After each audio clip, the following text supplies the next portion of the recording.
Welcome, everyone, to the inaugural episode of Dev and Kyle Start the Apocalypse Show. I'm Kyle. He's Dev. We don't actually know each other yet, but we're going to change that, and you get to listen. So say hi to the people out there, Dev. Hi, people out there, Dev. I can already tell that we have the same jokes. This is going to be just dad joke hell. I apologize in advance, but also sorry, not sorry. I make no apologies whatsoever. I spent a little bit of a time apologizing for my jokes, and I'm past it. Yeah. At a point, you just learn to just not give a rat's ass about anybody's opinion when it comes to your jokes.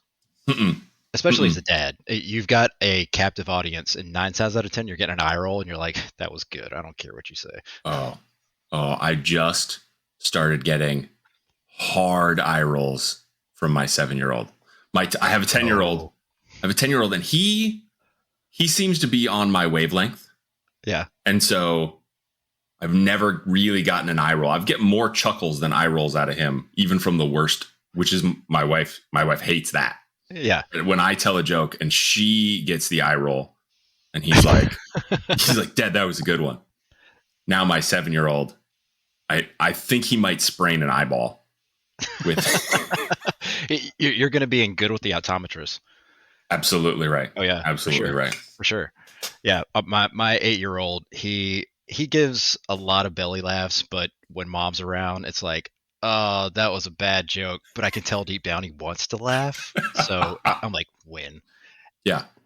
I Let him get his points for mom too.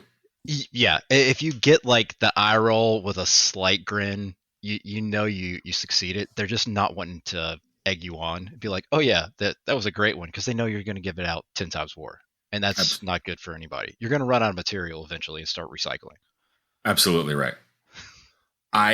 This reminds me of something that I was listening to the other day, and it was a great podcast, and they were making a very philosophical point about the history of America, blah blah blah blah. They were talking about Plymouth Rock, and the story that they were telling about Plymouth Rock. This was a throwaway little detail, and I could not stop thinking about this throwaway detail from the story of Plymouth Rock. I'm so intrigued right now, like bated breath. Tell me. I'm so anxious. The story of Plymouth Rock is that no one initially commemorated it, and they only started celebrating Plymouth Rock when I believe they said 92-year-old man in the winters of his years, but he was like a 9-year-old boy on the Mayflower. Wow. No one ever mentions Plymouth Rock. No one says, oh, this is the place where we landed. They wheel him out in the 17 some odd version of a wheelchair on the beach. And he's like, oh, look, Plymouth Rock. That was important. And everyone just buys it because he's 90. It's like, oh yeah, he must know what he's talking about. He's been around for almost a century. Yeah. We'll go with it.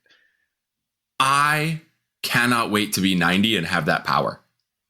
Oh yeah. The older you get, the more luxuries you get in life to be able to do whatever the hell you want to do. And nobody questions it. It's like, oh, they're old. Bless their heart. Yeah, absolutely right. And the rest of the story was, by the way, apparently they broke Plymouth Rock trying to move it. Oh, yeah. That's the most American thing ever. Yo, we want to take this and show it off. Oh, shit, we broke it. Absolutely right. For the international audience, 2 Americans here, you're going to hear us talk about our love for the American go-get-itness, I guess. It's sort of a weird love. Yeah, it's a love-hate relationship. It's a love for the sort of dudes who will just dig up Plymouth Rock and break it. Yeah, it's like that boyfriend that beats the living crap out of you every night, but you're like, I love him, I can change him. And then every 2 years, you're like, yeah, this is going to be different. And then it's the same old hat year in and year out. But we do it to ourselves. It's a absolutely right relationship. Absolutely right. Oh, that is so true. I'm trying to segue out of that, and I can't because it just hits. It's one of those things that's funny because it's true, but it's also depressing as hell. I guess we need a psychiatrist and a therapist for America. I mean, help us out, Europors. I mean, Europeans. Sorry. I mean that with love. I'm so used to reading Reddit and all of the Europor that they call themselves that. I'm using air quotes, like you can see me if you're listening to this, but it's just become part of my vernacular now, and I mean it in no disrespect. My apologies. No, but again, sorry, not sorry. I cannot wait to just be so old that I can just tell people stuff and they'll be like, well, an old person said it. But I feel like Google might ruin that for us in a way that never got ruined for our grandparents. Who's to say that Skynet doesn't take over and the internet ceases to exist, and then we can bullshit like that? Oh, yeah. Like just donkeys and campfires. Yes. We go back to like the Book of Eli, or what is that one with Viggo Mortensen? The Road. Yeah. The President's Cell. Oh, yeah. That's the future. I mean, if we keep it up, it could happen, 10, 15 years, give or take. Did you ever read The Road? I never read the book. That's one of those things where I've seen the film. I didn't even realize it was a book until months after I'd seen it. Okay. Real talk for dads. Do not read The Road in public, especially the end. But I mean like the back third, and even the front half has some moments that kind of come out of nowhere. Yeah. Just a father-son story.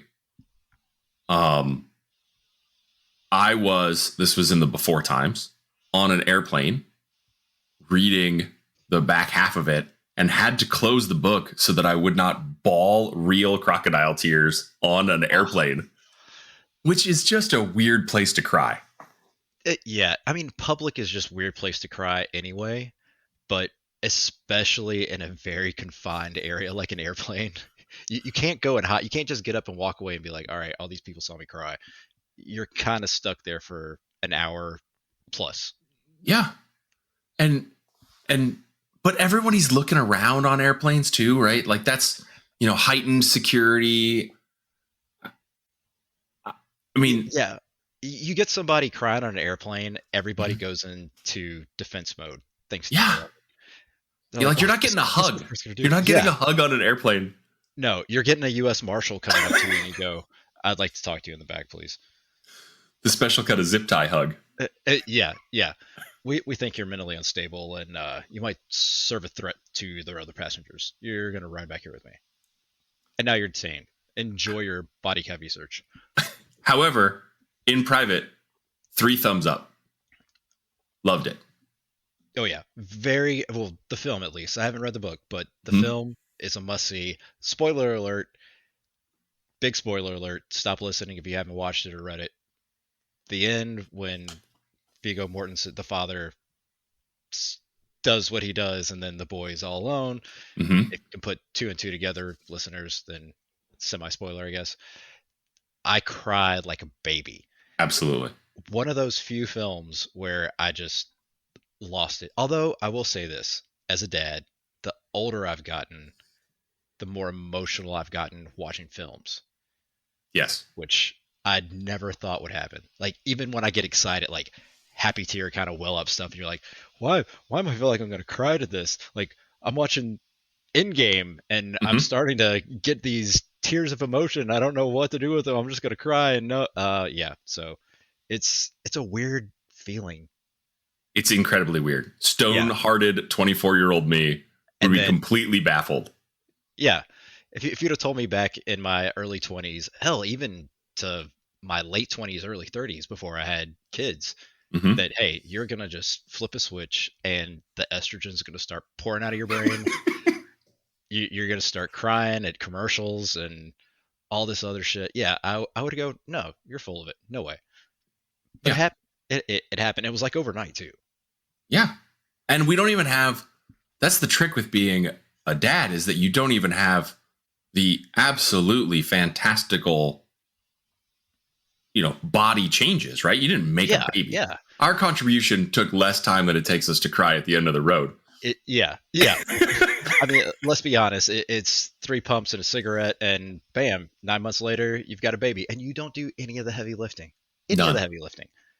I gained so much respect watching all of the hell that my wife went through carrying our daughter. I'm like, I would not wish that on my worst enemy. Mm-mm. I mean, it's baffling. It's amazing, just the whole process of life. But geez, the mood swings, just the physical change, like you were saying. Mm-hmm. I would completely bitch out for sure. Absolutely. Like, nope, tapping Truth. out. Nope, I'm done. I wouldn't do it. And my experience with pregnancy, my wife, mutant power being pregnant. Yeah. Just boom. She had an easy time, no problems. Every stereotypical story, I didn't have to do any of them. No running out for pickles at 2:00 in the morning. Like, I didn't have to do any of that. Still wouldn't sign up for her experience. Oh, no. And she's trying to talk me into a fourth. I'm like, no. No, Nope. Impossible. Nope. Yeah. We switched to zone defense, by the way. Big change.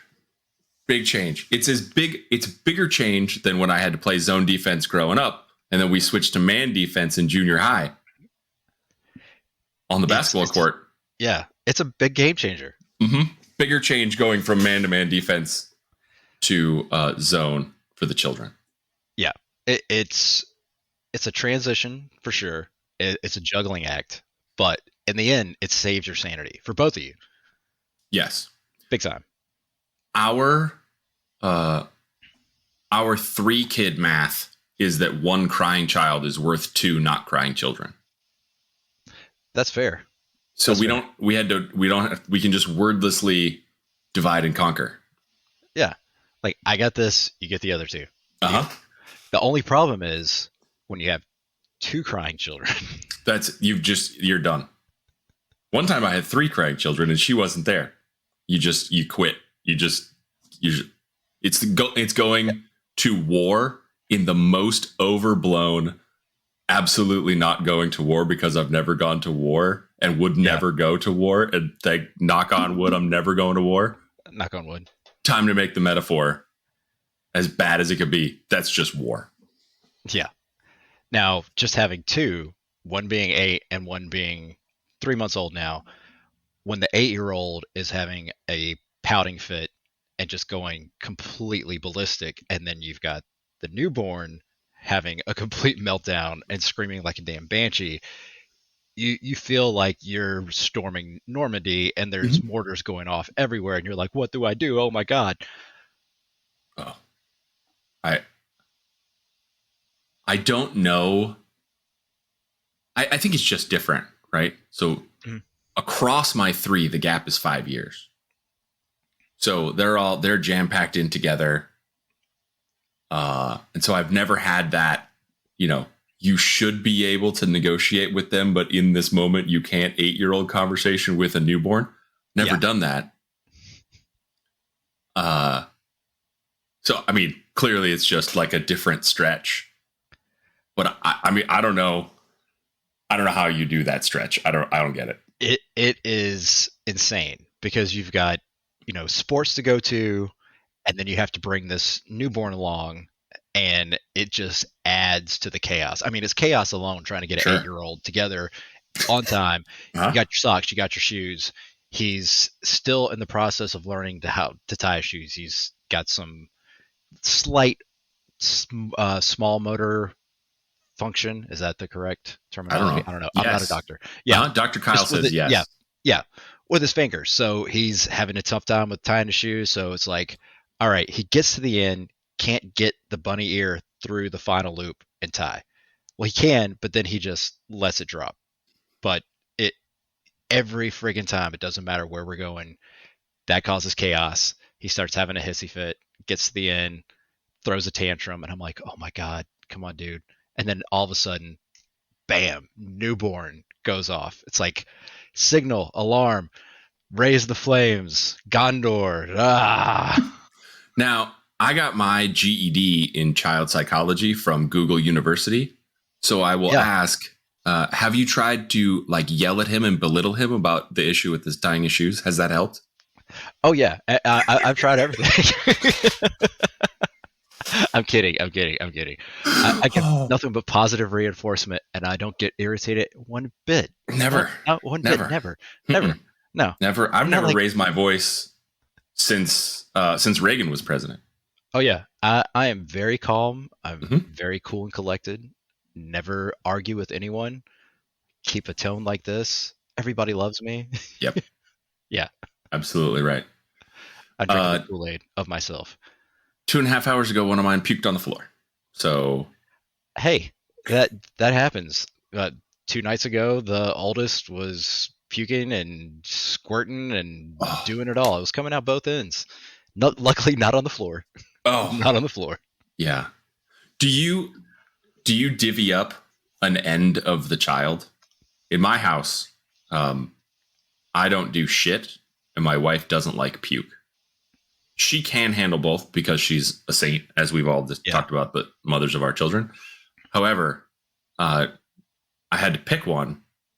And so we divvied up the ends. Does that happen on your duty? There's no divvying. I take both puke and shit. She does shit too, but she does. There's a lot of retching every time, and there's a lot of yelling for me. Please, I need help. And I'm like, what's going on? She's shit everywhere. they clean it up. I mean, I've seen you do it before. I'm going to do the same thing. There's no emergency. The way you screamed, I feel like there was an emergency. So go screw yourself on that one. Yeah. And that works out perfectly for you. She's like, yes, Deb. Yes. I will go. Yeah. I can see now that I was wrong. It always ends in a perfect harmony. There's no fighting. Yeah. No yelling at each other. None of it. Zero. We are Gomez and Morticia Adams. We're that perfect nuclear family. Oh. A guy on my softball team, unironically, like stand behind that stance in his marriage. And I believe, like, you can't tell a guy that he's wrong. Like, you're full of shit. I'm sure you fight with it. He, like, every time it comes up, he's like, nope. And then his brother-in-law is on our team. And he's like, yeah, that's basically how they are. And I'm like, maybe you got the one. Yeah. I mean, I only see in movies, but I also have seen in, recent years with all of the true crime and murder mystery stuff that's become super popular, that two people that are that happy all the time with anybody watching and are so adamant about telling people they're that way. Dark secret. Do you fuck with the true crime in the Dev household? Sometimes, but every time we watch it, other than Tiger King, which is a true crime, I guess, in a way. It's a train wreck, which is way better. Yeah, it makes me feel better about being in Kentucky. So yeah, I'm like, at least everybody here in Louisville is not that fucked up. I mean, you go a little south and a little, towards Western, especially when you go into Eastern. That might make Tiger King look like a walk in the park. Just saying. Yeah. My wife is an extreme fan of the true crime. Yeah. Like all the books, all the podcasts, all of them, just a rabid consumer. And then she also works with drugs, like as a job. So I do, in fact, have to stay on the straight and narrow because she knows not to Google it before she does it.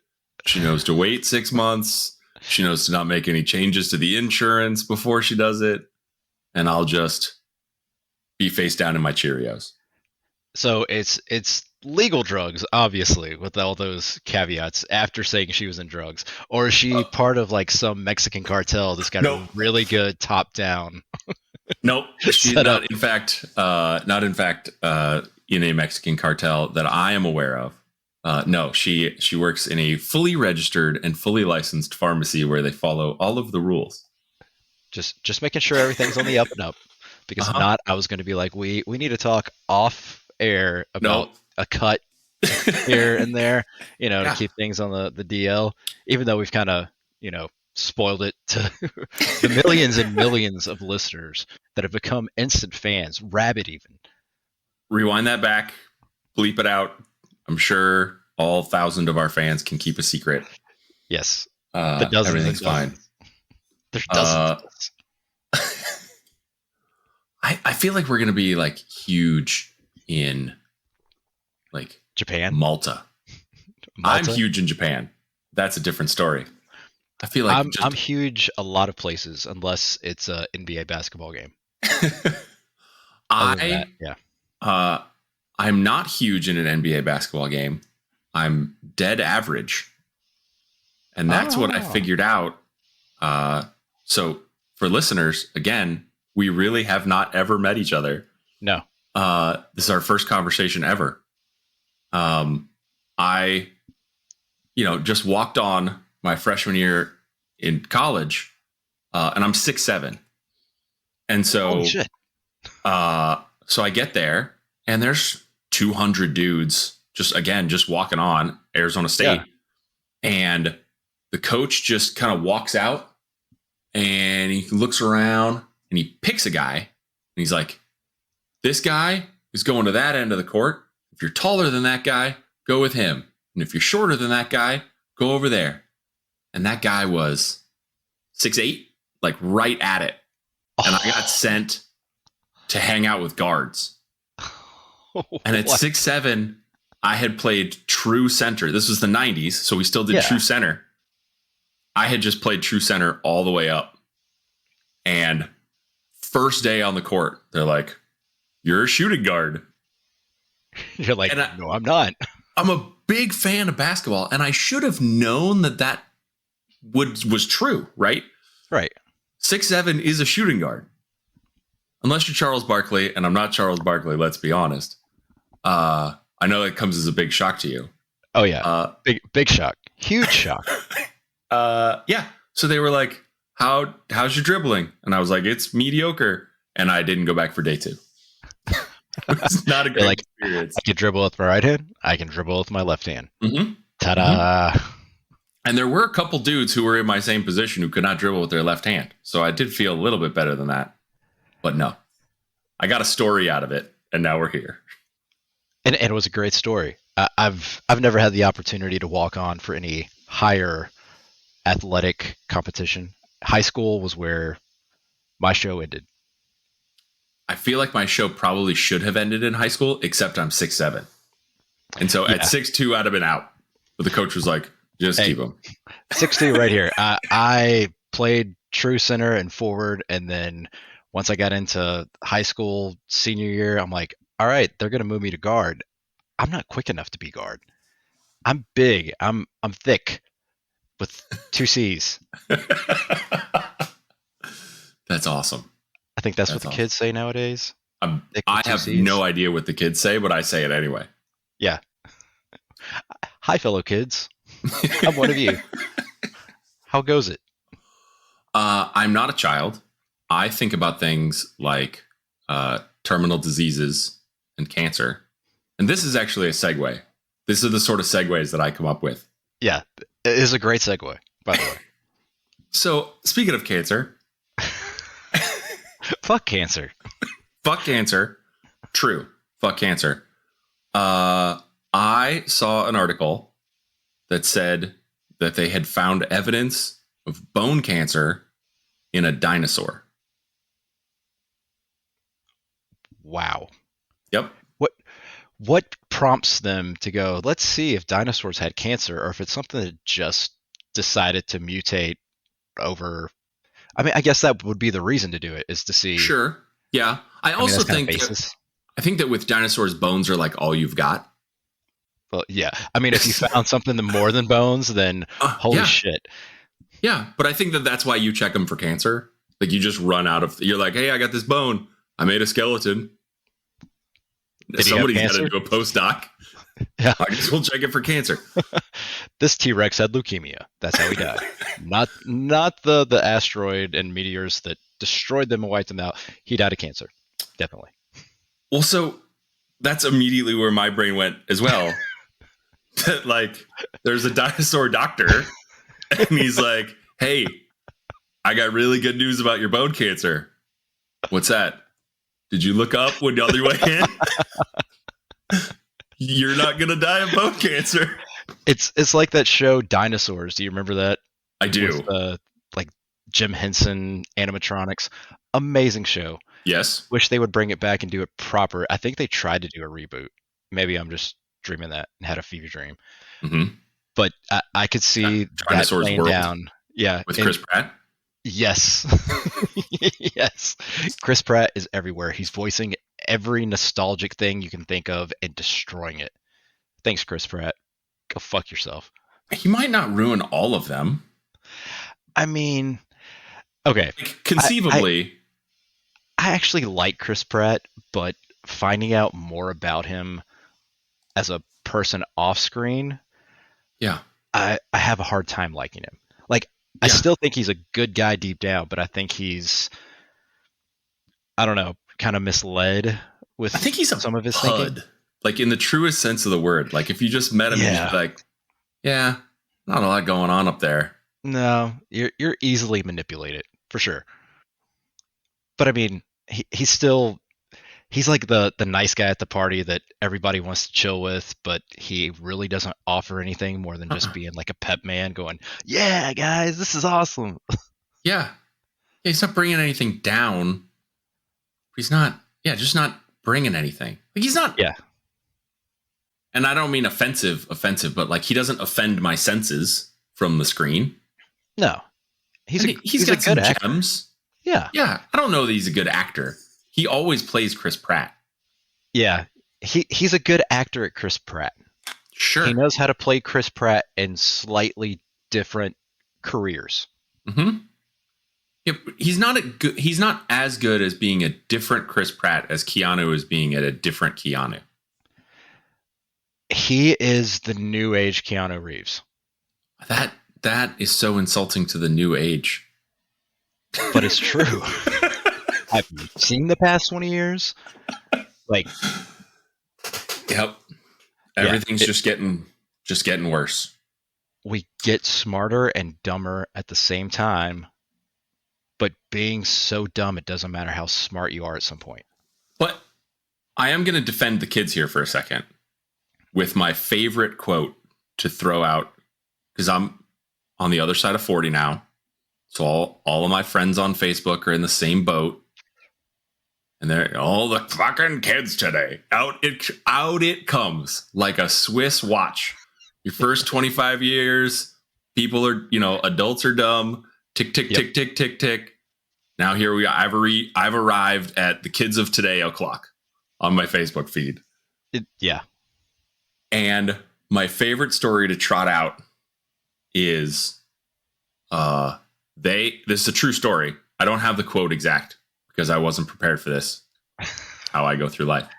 Just weak. But it is an inscription in I believe history fans feel free to email us at devnkylesta start the apocalypse at gmail.com to correct me on this story.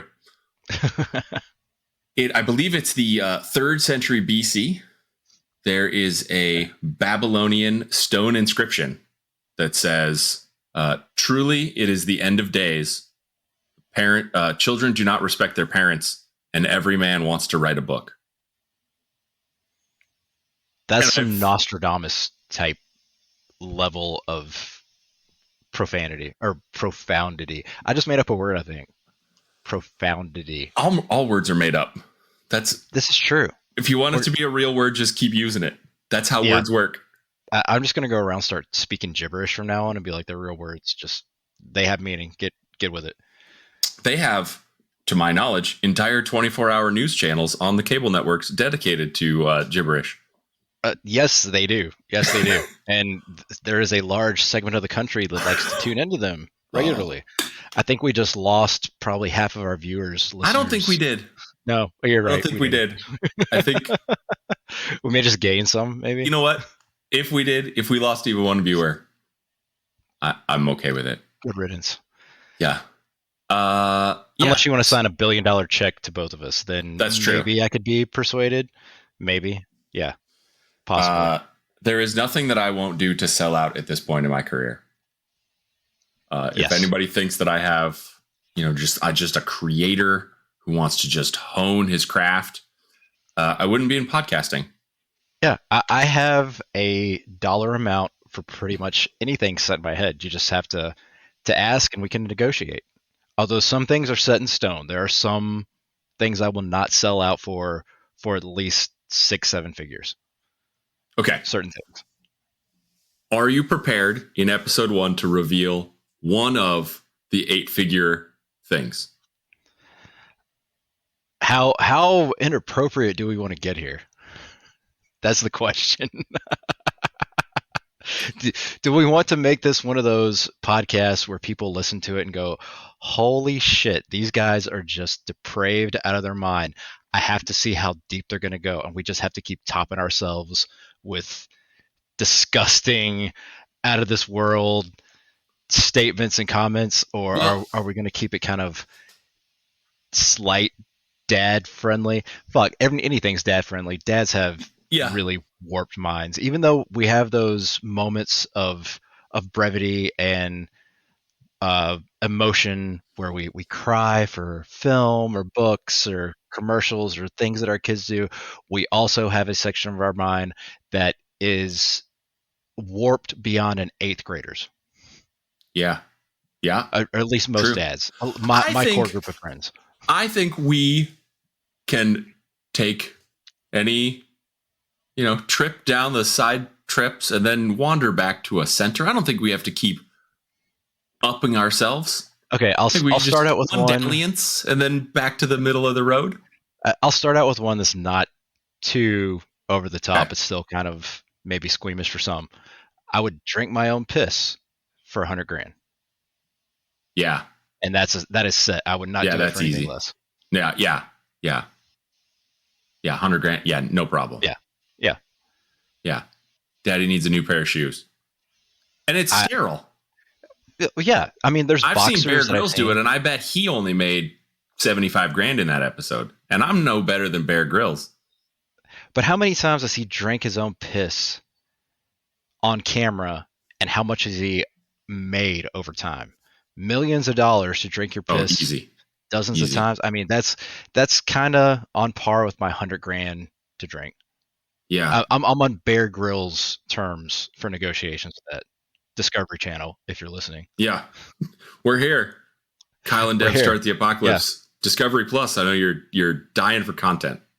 All you got is Dr. Pimple Popper and Dev and Kyle start the apocalypse. Yeah, and that one veterinarian, Dr. something, the old dude. I only know this because my grandparents watch Dr. Pole. That's his name. Dr. Pole is the old dude. Yeah. The spry woman in her middle years, Dr. Oakley, is my 5-year-old daughter's favorite show. Interesting. I've never heard of Dr. Oakley. She is in the Yukon of Alaska. So but she's an all species veterinarian. Whales, polar bear, penguins.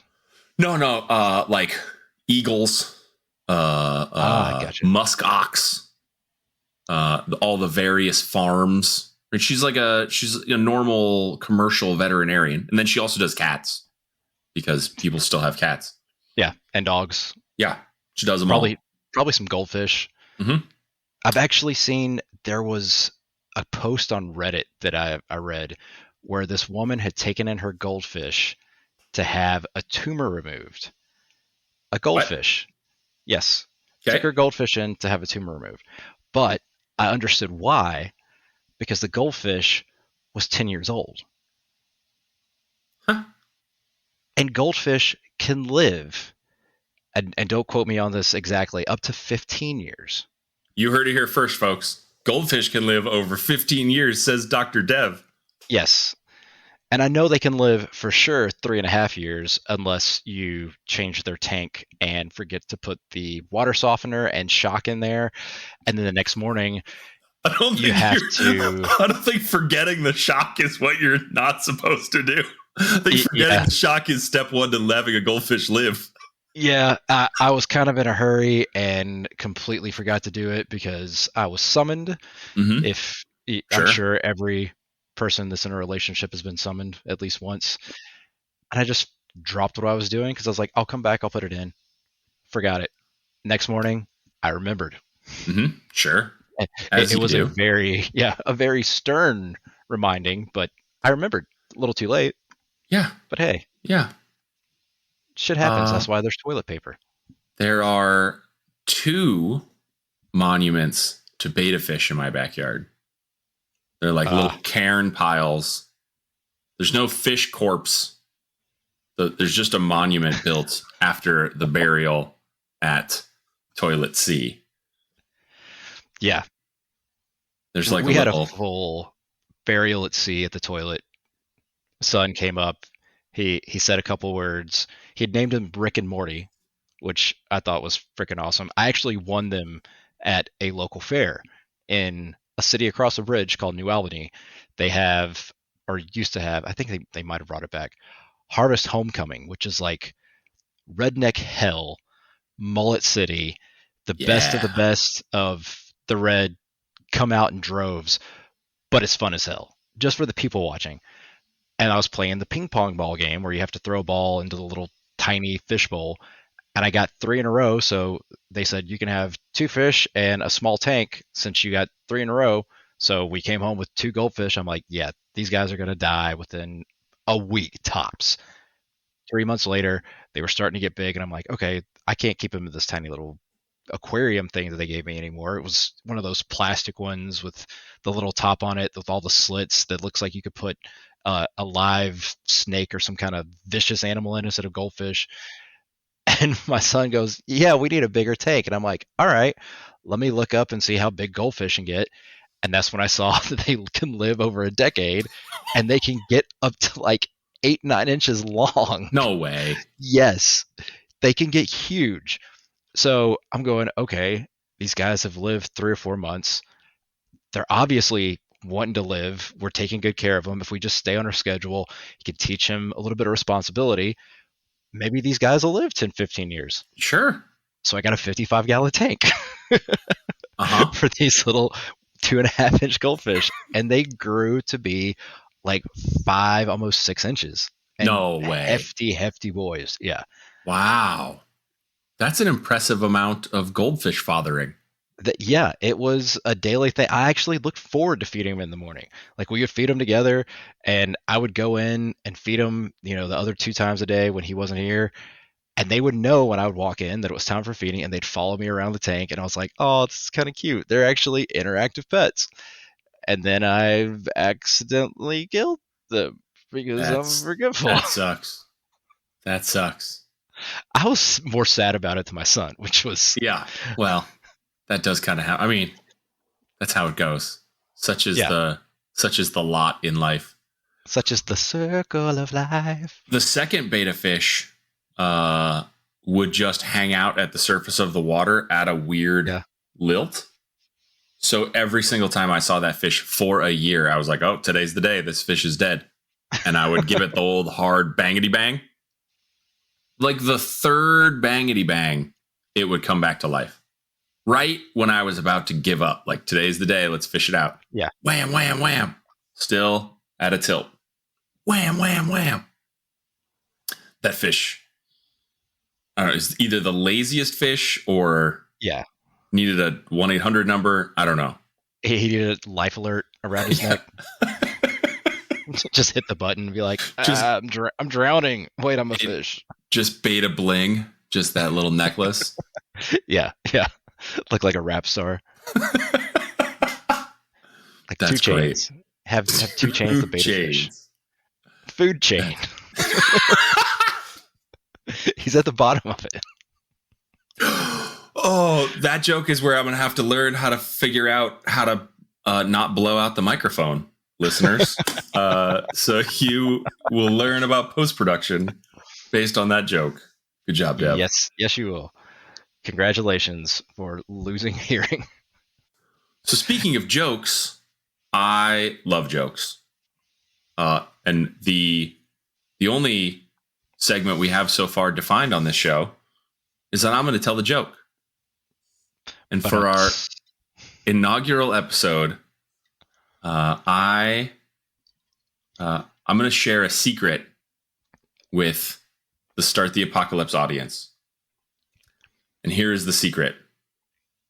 The joke that I'm about to tell is not actually my favorite joke. It is my second favorite joke. Oh, so we're still starting up high, just not the pinnacle of jokes. Yeah, that's true. But it is the joke that I say is my favorite joke in mixed company. If I don't know everybody at the party and somebody says, "What's your favorite joke?" I say, "Oh, of course, it's this joke. This is not the answer." Now I've got to hear eventually. Absolutely. Everybody's going to. Episode 100. That's what I've decided. You get to hear my actual favorite joke. But until then, here's going number 2. Silver medal. We're going poo-poo. We're going poo-poo before we pee-pee. Yes. In episode 100. Always got to wait for the pee-pee. You can't pee-pee and then poo-poo because it just messes up the entire pressure system. Yeah, absolutely. So, yeah. Makes sense. And without further ado. Number 2 joke. The number 2 joke that contains no number 2.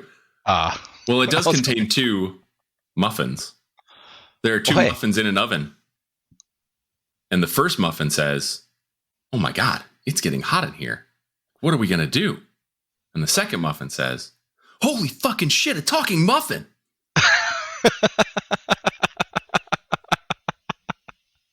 Yeah. Okay. That was good. Yeah. All right.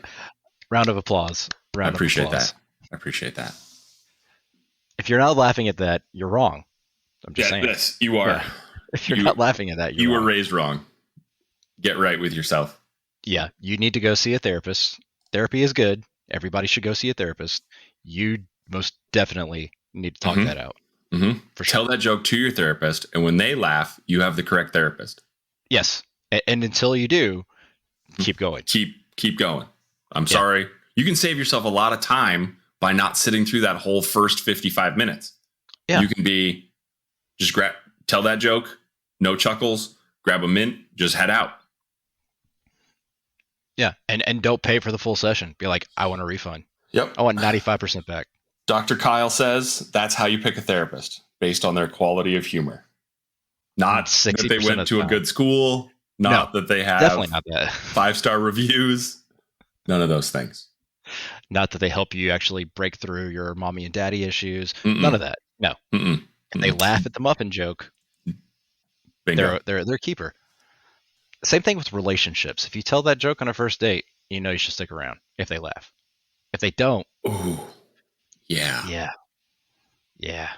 Did you go on a lot of first dates? I did not. I ended up shockingly lucky by making bad decisions. Did you go on a lot of first dates? I unfortunately have. I was late to the dating scene. I didn't start dating until I was 17.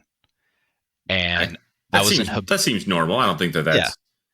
And I was in habitual long-term relationships. So 3-year, 4-year, and in between, I would go into what I call man-whore mode.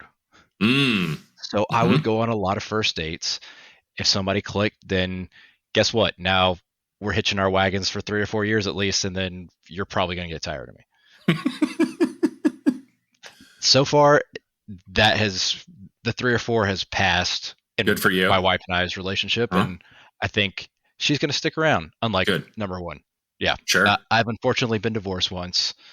Don't recommend it. Yeah, listen. Marriage is a trap. I say. I also, like you, just expect her to get sick of me at any moment. Yeah. Like today's the day I'm going to say this joke and she's going to go, you know what? Fuck it. I'm done. And just walk out. Yeah. Uh-huh. I'm going to get a pack of cigarettes. I'm done. But you don't smoke. Exactly. Yeah. I'm going to be married. I'm married 17 years. Wow. In a couple months. Yeah. That's impressive. That's very impressive, especially in today's age. Well, also especially in my early 40s. Yeah. Because we were together for a few years before that. It's just, I tell people that I've been married to like 3 different women, like over the years, right? Yeah. 20 to 25, sense. 25 to 32. Like you're different. You're legitimately different people. Yeah, for sure. If you're listening to this show and you're not 32, just be prepared to be a completely different person by the time you're 40. Yeah. Because you think back to 22, like, oh my God, I was so young. That's how I think about 32. Just so listeners understand.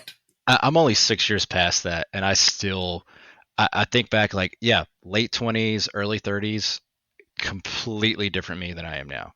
Yeah. And I see it slowly transitioning more and more. So I know when I hit 40, it's going to be what I am now is going to be completely different again.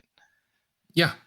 And my son asked me this, hey, Dad, how old are you when you're an adult? And without even really thinking about it, I said 25. See, I answer that question as you never really grow up if you don't want to. Look at me. Yeah. Well, I'd like to believe I have this like air of like adulthood with my children, but I don't know that that's actually true. Yeah. It's probably not. It's hit and miss. Some days I feel like, all right, I'm the confident, strong, responsible adult. And then there's other days where I'm like, let's go put Vaseline on the toilet before mommy sits down. Mm-hmm. So it's a mixed bag. You might get that for a week straight of me just being a complete degenerate 5-year-old with the kids. And now I have a second partner in crime that I'm like, I get to mold you from the ground up because my son is my stepson. I came along at age 4, so I've raised him over half his life. Yeah. But he has become such a little conniver because he's learned from me. Nice. And he's starting to do his own little jokes and stuff. And I'm like, you're not there yet, but it warms my heart. You have so much potential. That's so great. That's so great. I forget where that was going. Did you remember where that was going? We were going somewhere. Yeah, I think that's the point of this whole thing. Like, we're not going anywhere. We're in a handbasket, and where the fuck are we going? Mm-hmm. Oh, gotcha. Like, we're going down. Yeah, we're going down in this handbasket. Down. Little AC/DC for you. Yes. How's that for our 32-year-old listeners? Oh, see, we might have to worry about getting the DC whatever. DCHA, something along that line. DCMA. Yes. I think we've already covered HIPAA violations about 20 minutes ago. Maybe. I mean, I've heard that a podcaster's worst fear are lawyers. I know a few lawyers. Yeah. I don't want any of them to call me unbidden. Yeah. I think we have a lawyer on retainer at the resort that. Oh yes, yeah. That's what we need, a lawyer on retainer. If you are a lawyer who wants to put us on retainer, we will trade podcasts for legal advice. Yes, and we will advertise for you. We'll give you free promo. So the bigger the better. Something that's like nationwide would be great. Yeah, if you are tracking ambulances, we are the podcast for you. Yes. We will even add a ambulance tracer, some kind of segment about injuries that you can go after. Uh-huh. We'll give you injuries tips that you can get. Yeah. Like, today there was this accident. Let's talk about this accident. How gruesome it was. There were just streaks for miles. I'm sorry, I couldn't even get that out. Oh. They had to bring in so much Coca-Cola to get the blood off the pavement. I don't know if that's a wise Coca-Cola tale. stock is up 22% on the news that the 5 is closed. I'm not sure if that's a myth or not, that they use Coca-Cola to get blood off the asphalt. Or I would assume they would use something more hygienic You would than think. Coca-Cola. But I know Coke will get a lot of shit out because of the acidity. Sure. Yeah, I think that just like a good old-fashioned pressure washer. Yeah, that would make sense. You know what? Here's the reason, because I'm a cynic. Here's the reason why I don't think the Coca-Cola is used on city streets to get the blood out. Subscribe. We'll have the link in the show notes. Here's the reason. City employees are not the sort of people who are motivated by an application method where they like leave for a while and are asked to do other jobs. All right, a quick Google search, since we are on computers and there's this ability to type in things and get results. I prefer to wildly pontificate without any basis in fact. That's how I get through life. Well, this is how I feel like I should do things: is completely say what I've heard, repeat it, and then go, let's fact check that though. If there's something that I know the 100% unequivocally is fact, I will die on that hill no matter what. Now, if for some reason new evidence or something has came out contrary to that I wasn't privy to, I will admit defeat and go, all right, I'm right. Thank you for educating me. But with things like this, I try to go, I think it was, maybe it's a myth. Turns out, drum roll please. Okay. It's a myth. It's a myth. It is a myth. Oh man. That worked perfectly. See, I was right. City employees don't want an application method where they put it on there and then someone asks them to go and do something else for 12 hours and then come back to it. They want an easy power washer, takes a couple hours for them to just walk 6 inches at a time down 6 miles of the road because it was a horrible hog accident just under the tire. Just blood everywhere. It's just everywhere. For miles. Like Jackson Pollock just. Uh-huh. Like a Jackson ham hock. Just. A Jackson piglet. There it is. A Jackson pork chop. Jackson pork chop. There it is. We should have to workshop it a little bit live in front of the audience. Yeah, just keep going. Eventually you'll get there. Maybe. Probably not. The best jokes are the jokes you explain. That's what I find. Really? Is it though? No. Is it though? Doesn't stop me, but it's not true. I mean, they might be the best jokes to yourself because you're like, okay, I get to explain how funny this joke is, and it's gonna make it funnier. No, it's not. It's not. I always entertain myself, regardless of what's happening, regardless of the quality. I entertain myself. I'm not in it. I'm not in it to like explain the joke to make it better for me. I'm in it because I like, as a hobby. Some people like humor. People like to laugh, right? That's a universal. It brings us together as people. They like to laugh. I'm like a nerd for comedy. Yes. Like I have there's different types of humor. And like the way that and I've watched stand-up comedy specials that where you can like those rare opportunities where you can see the same special but told like 3 different times. Yeah. That's the most fascinating shit to me, to watch a master comedian like fix a joke. Yes, and the evolution workshop it. Yeah. Yeah. That's that's how like nerdy in the hobby of telling jokes I am. So when people don't get it, I'm like, no. Let me get the comedy textbook out. It's not that my joke was bad. You're a bad person for not understanding that callback is the highest form of comedy. It is. It is. And hopefully we will have several callbacks as we go down this magic mystery tour of podcasting. Callback Inside friend of the jokes. show. Yeah. I feel like a callback is an inside joke, especially if it's in a prolonged medium like podcasts or TV shows. Mm-hmm. But it kind of feels like an inside joke too to the audience, even though it's like there's nobody outside of here that would get this. But when they go out in the public, it's like, huh, I know this joke and you don't. Yeah. Imagine how lonely our audience members are going to be. Oh, so lonely. There's dozens of them across hundreds of countries. They should go on to Christian Mingle if they're lonely. No, or J-date, however they feel. Yeah. Whatever. Or of whatever.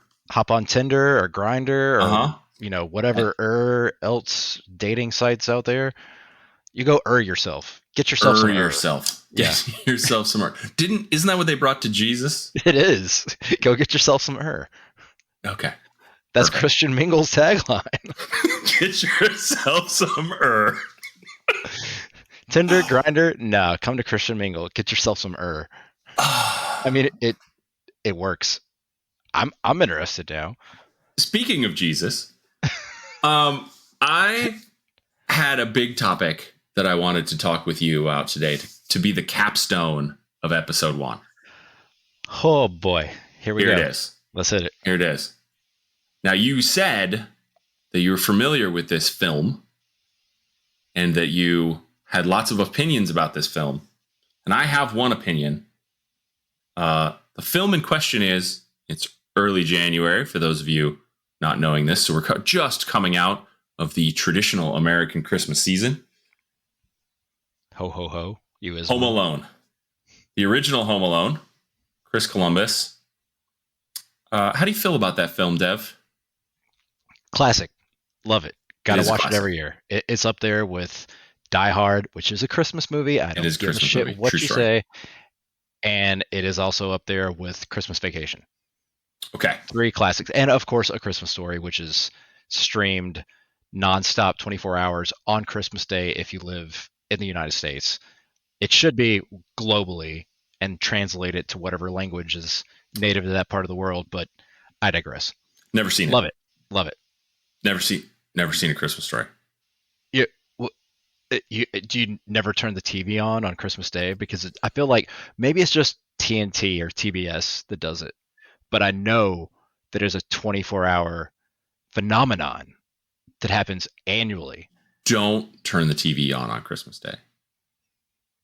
It's a nice background film to have on all day on Christmas. The ADD is strong with this one. There's no such thing as background TV for me. I put TV on, I'm like, oh, what's on TV? Like, I can't, I talk to people that are like, oh yeah, I just watched that. I watched that at, like, on the side, like on my second monitor. I'm like, never have I ever put a show on my second monitor and done anything else except that show. Wow. I do that quite often, and I've got some bad ADD, but I can listen to a show and kind of just glance over and watch sporadically and still understand and know everything that happened in the episode. Same thing with the film. And I could do something else on my laptop or play a video game and just kind of passively be paying attention to it, but soaking everything in. And A Christmas Story, every year, Christmas Day, it's on in the background. I know I can start quoting what's going on the minute I hear one part and just go into it. I challenge you next year to put it on the background. I will put it on the background. I have heard it's a good movie. I will watch it. It is. But just the other day, I accidentally caught myself doing something in the background, and then on my earphones heard my boss say, so Kyle, how are you coming on that? And I didn't know what that was. So no, I have a hard rule. We don't do stuff on the second monitor. I have the second monitor. It's good for stuff, but I can't focus. So Home Alone. Yes. Home Alone. We're going to bring this back together. Here's my statement. And it's a big one. Ready? Brace yourselves. Brace yourselves. Impact incoming. Every single adult who appears on screen and speaks lines of dialogue is a bad person. Every adult. Except for two. And they John barely Candy. say anything. So maybe you can guess the two. I'm going to say John Candy and the old man. No? Nope. Both of those people, bad people. Well, the old man is a bad person until the very end of the film when he makes up with his son and he comes over for Christmas. Well, yeah. So does that continue? Is he still a bad person when he's made amends for what made him a bad person? Well, all you see is them meeting in the driveway. So you don't know that they didn't go inside and put on a cable news channel to get right back into it. This is true. I mean, if it were modern day, yes. But back when this film was made, I would say they probably went in, didn't turn on the TV and have Christmas Story playing in the background because there was no that streaming. Could be right. No streaming back then. And they had a nice Christmas dinner, open presents, and he then shoveled them all to death like the whole myth was about him and buried him in his backyard. Yeah. Yeah. That's how it really ends. I put some time into this podcast, first of all. I sat down with Home Alone with a notepad, and I'm looking at my notes right here. The detective. Because I wanted to make sure that I was right about because I started off my thesis with every single person who talks is a bad person. Turns out that the guy who comes to fix the electrical and says, Ma Bell probably won't have your phone lines up for a couple of days. He doesn't do anything on screen where I can make a hard statement that he's a bad person. So there's that one. There's that. There's that guy. Okay. And then Fair number enough. 2, when they haven't left Chicago yet, they rush to the airport. Did we make our flight? And she, and this is only in the sense of people who have ever been to an airport, she says, no, you're fine, and unclips the banister and slides it across and lets them onto the plane. That single action makes her a good person, the messiah of the film. Frankly, in comparison to John Candy, it's interesting that he's your first suggestion. John Candy, and I'll quote from my notes here. I have to scroll to the end because my notes are chronological. John Candy left his child at a funeral parlor all day. Spoiler alert. We'll add that back in post. Oh, true. Yep. True. The child was traumatized and couldn't speak for years from That's the experience that John Candy put them into. That's right. Okay. I retract my statement on that. I still will slightly argue about the old man based on what we see and their happy reactions. Granted, like you said, they could go in, turn on. I don't think Fox News was then. No, probably not at that time. God, we can hope so. God, probably. But they go in, they start getting into a political conversation, and then everything goes to shit again. Or they start rehashing whatever it was that made them bout before. But based on what we see, since you're basing the Ma Bell electrician guy, that there's nothing you can see that would make him a bad person, we see the old man showed that he is a good person deep down. Plus the whole thing of saving Kevin, it's like a redemption story. He has this negative myth about him. Then Kevin finds out what truly is bad about him. And then we see him remedy that by one, helping Kevin, and then inviting his son and family over, and they're all happy. And then they go inside and we don't see anything else. It's true. I did in fact write in my notes, I stand by this one.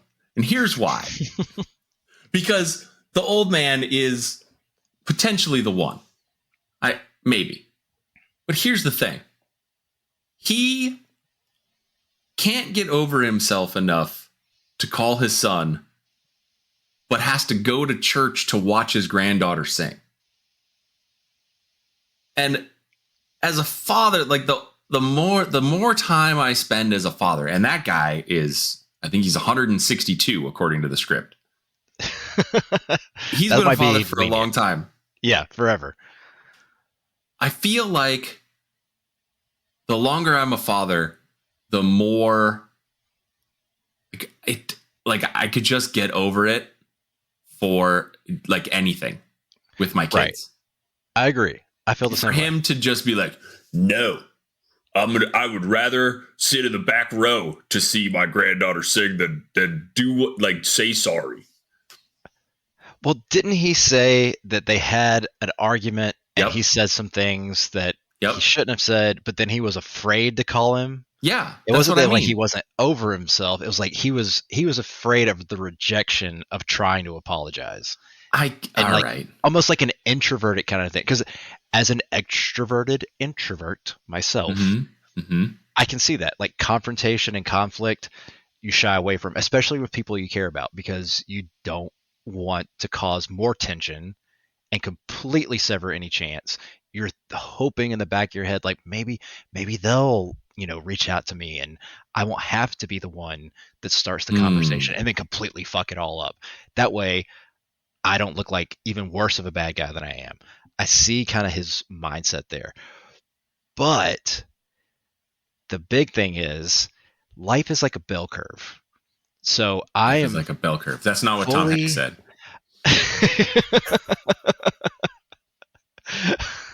Well played. Okay. Well played. Life is like a box of chocolates on a bell curve. On a bell curve. Okay. So you start off, you're in diapers. All you do is cry and whine. You can't do anything for yourself. Other people have to help you.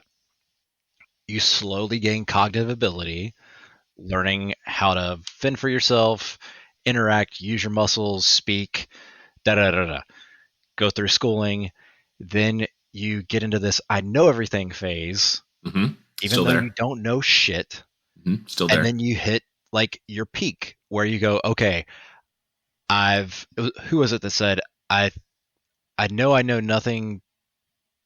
I know I'm an intelligent man because I know nothing, or something along those lines. I know I'm butchering that quote. I apologize to all the literary and historic majors that are listening right now going, what the fuck is this guy saying? Email us.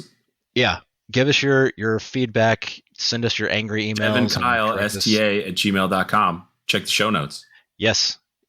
And let us have it, because I need to educate myself. Like I said, if I'm wrong about something, let me know. But let Dev know. I don't care. Yeah, I want to expand my horizons, become a more well-rounded person. But back to the bell curve. Speaking of well-rounded, back to the this bell goes curve. Back to it. I feel like I'm starting to get to that pinnacle of where I realize I don't know shit about anything, even things that I'm sure of. And then you get to this point where you start regressing, and then you're like, I know everything. Boomers.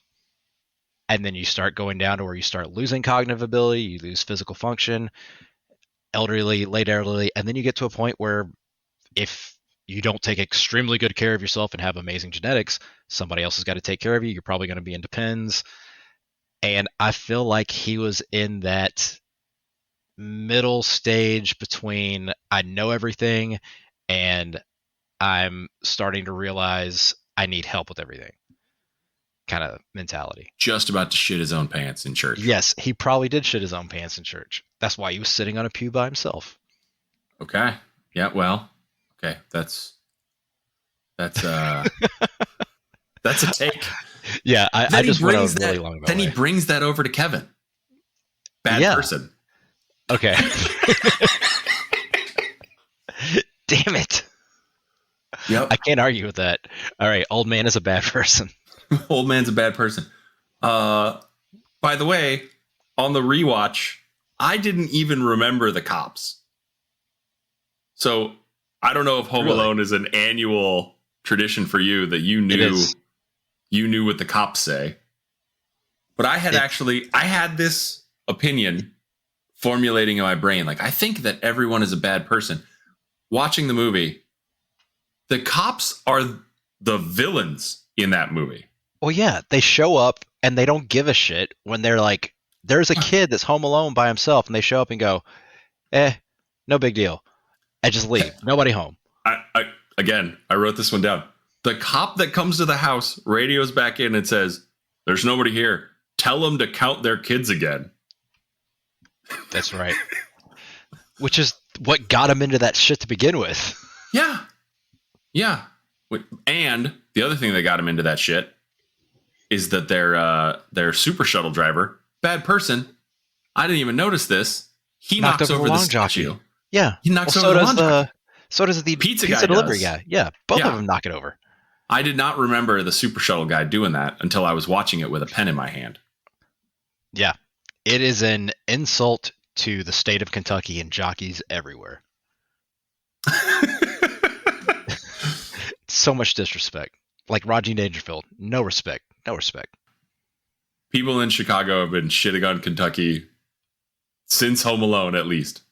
Yes. That was when it all started. The great shit on Kentucky event of 92, 89, whatever the fucking year it came out. I'm not a historian of movies. 90-something. Mm-hmm. Was it 90 Email us at devnkylesta@gmail.com and tell us when that movie came out. I'm not going to Google it. We have this thing called the Googles with blue, red, yellow, and green letters, which is not doing one green letter. Why is there only one green letter? I don't know. It seems they ran out of letters. It's very greenest. It's colorist. Mm-hmm. You know who else was colorist? M&Ms. Yes, they are, because there is not an even number of colors in a bag, which there should be. Wait, what? There should be. Every time you get a bag of M&Ms, if you separate it, there's more browns usually than any other color. Is that the Van Halen clause? No, it's not the Van. Speaking of the Van Halen clause, well, first, Home Alone was 1990, so bingo on being in the 90s. Good for you. The Van Halen clause, the reason they had that was to see how closely the venue was going to pay attention to certain measures and ultimately safety measures for themselves and their crew. If they showed up and they saw that the M&Ms weren't separated properly, they knew, all right, we got some issues. We need to talk to some people. We need to double, triple check things more often, which doesn't make sense because you should be doing that anyway. But it kind of makes it not to be so asshole-ish. I don't. What else was in the contract? That's just a bunch of other stuff, like safety measures, and I'm not sure. I just know from watching. You mean like stage safety? Yeah. Like things that they requested and needed, like the venue to do prior to them arriving. And it's like, all right, if they didn't do that, did they really read through the clause? And there's some stuff in there that's important. And to make sure that like the show is of proper quality. It's like, all right, do they have things set up with the way we're going to pump through the speakers in the arena or whatever, or power? If they miss that, what else did they miss? A little, anal retentive, but I see the method to their madness to a degree. I'm having a McDonald's hot coffee moment now with this revelation. Yeah, coffee is hot. You need a caution on there, or you can sue for lots of money. Did she actually win that case? You say that. She did win that case, and she's not nearly the punchline she deserves to be. So now you explained how M&Ms make sense. Here's my gift to the world. McDonald's hot coffee lady won her case because she had, they went through discovery and she had a couple expert witnesses and a defector from McDonald's that were like, oh yeah, that coffee was way too hot. We sent emails and we were like, you should not have the coffee. The coffee was 185 degrees Fahrenheit. Yeah, no idea what that is. And saying that to the moon units, listeners. Yeah, C's, stupid C's. Freedom units, damn it. 185 Fahrenheit.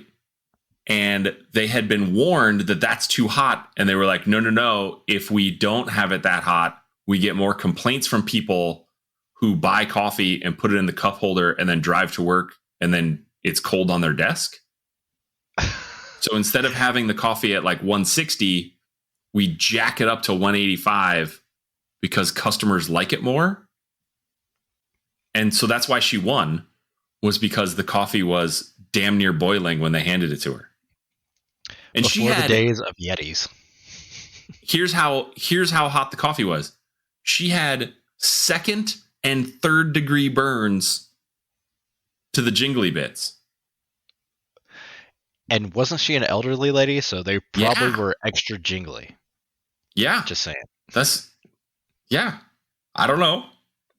I don't know how they work. I'm just making an assumption. I'm going to find out eventually. I'd like to find out 1 year at a time about elderly jingly bits. It's an unfolding story every year with McDonald's and the hot coffee. But I mean, imagine that they were catering to people's stupidity and laziness that I want my hot coffee to be scalding hot still an hour later. Maybe that whole debacle is what brought about the Yeti cups. Oh, it's like, okay, let's keep our hot coffee hot longer, and it doesn't have to be scalding hot. I think that what actually happened with that story is that she won, and then people were educated, and everyone found out that, sometimes our coffee's going to get cold, and we're all going to put up with it, and no one was going to complain anymore. And that's why, kids, the great coffee proverb is the beautiful world we live in today, where no one gets upset about mild inconveniences. No. And I think that's the happy note we should end on tonight, Dev. Yes. And iced coffee. That's how iced coffee came to be, which is superior to hot coffee. I'll die on that hill.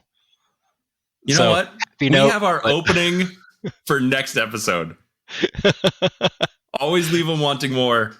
Great coffee debate coming next episode. Stay tuned. I don't like iced coffee at all. And I really, really like coffee. And we're going to talk about that next time.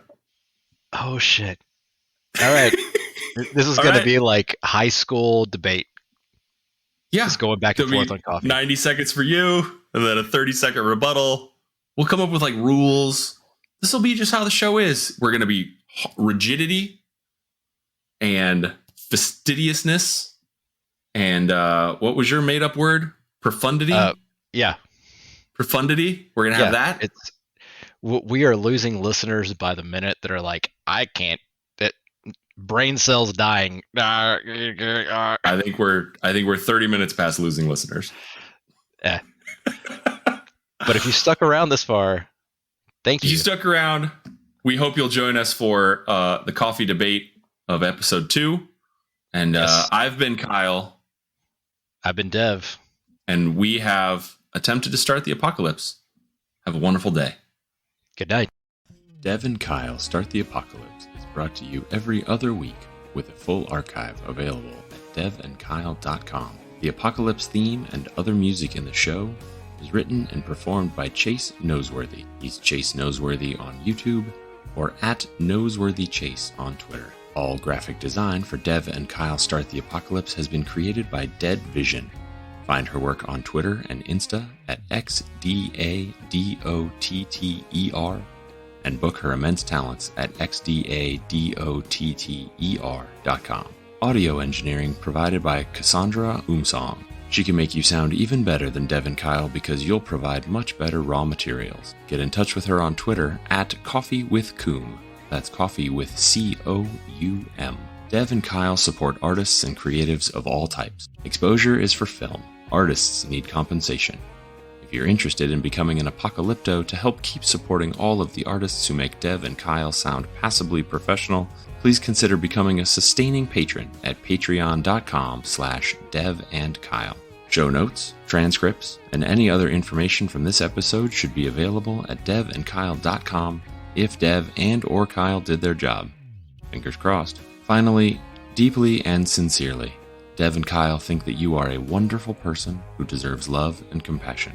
We hope our small gift of what we consider interesting or entertaining has made your day even the tiniest bit better. Thank you for liking or subscribing in your favorite podcast app. And if you think others may want to know about this show, consider leaving a review in that same podcast app. It really helps us spread the word. Thank you.